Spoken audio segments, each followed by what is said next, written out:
आज हम एक ऐसी बढ़ती हुई समस्या पर बात कर रहे हैं जो हम में से कई लोगों को परेशान करती है, और वो है डिजिटल स्कैम्स।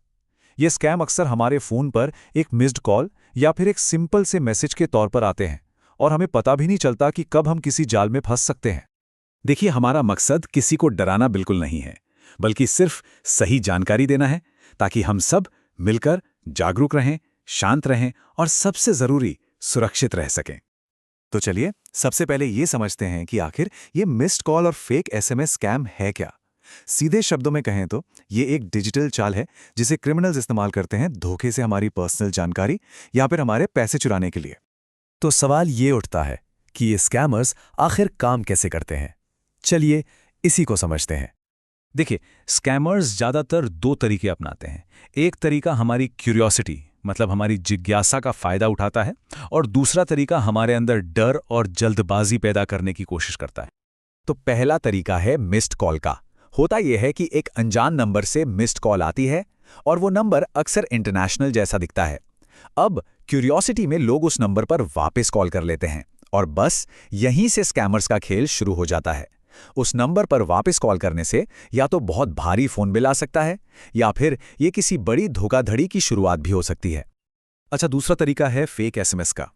इसमें एक ऐसा मैसेज आता है जो हम पर तुरंत कुछ करने का दबाव बनाता है। उस मैसेज में या तो एक लिंक होगा या फिर एक फ़ोन नंबर। अब अगर उस लिंक पर क्लिक किया तो फ़ोन में कोई खतरनाक ऐप या सॉफ्टवेयर इंस्टॉल हो सकता है जो हमारी सारी पर्सनल जानकारी चुरा सकता है। या फिर अगर दिए गए नंबर पर कॉल किया तो वो लोग हमसे हमारी निजी जानकारी या ओटीपी मांग सकते हैं। उदाहरण के लिए इस तरह का मैसेज बहुत आम है। ये मैसेज हमें डराता है कि अगर हमने तुरंत कुछ नहीं किया तो हमारा बैंक अकाउंट ब्लॉक हो जाएगा। या फिर सोचिए ये वाला मैसेज, ये उन लोगों को टारगेट करता है जो किसी पैकेज का इंतजार कर रहे होते हैं, और ये उनकी उत्सुकता का ही फायदा उठाता है। और ये तीसरा उदाहरण देखिए, ये सीधा सीधा डर पैदा करता है। कोई भी नहीं चाहता कि घर की बिजली कट जाए, है ना? स्कैमर्स बस इसी घबराहट का फायदा उठाते हैं।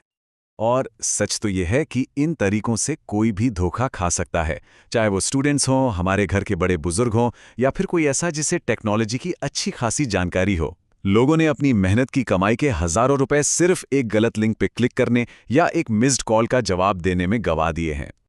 चलिए, अब हमने समस्या तो समझ ली, तो अब समाधान पर ध्यान देते हैं। हमारी सुरक्षा के लिए कुछ बहुत ही आसान कदम हैं जिन्हें हम सब अपना सकते हैं। तो आइए इन 5 कदमों को बहुत ध्यान से समझते हैं।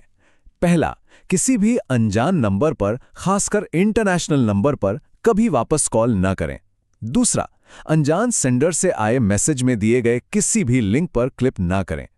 तीसरा, कॉलर आईडी ऐप्स का इस्तेमाल करें। ये स्पैम कॉल्स पहचानने में मदद करते हैं।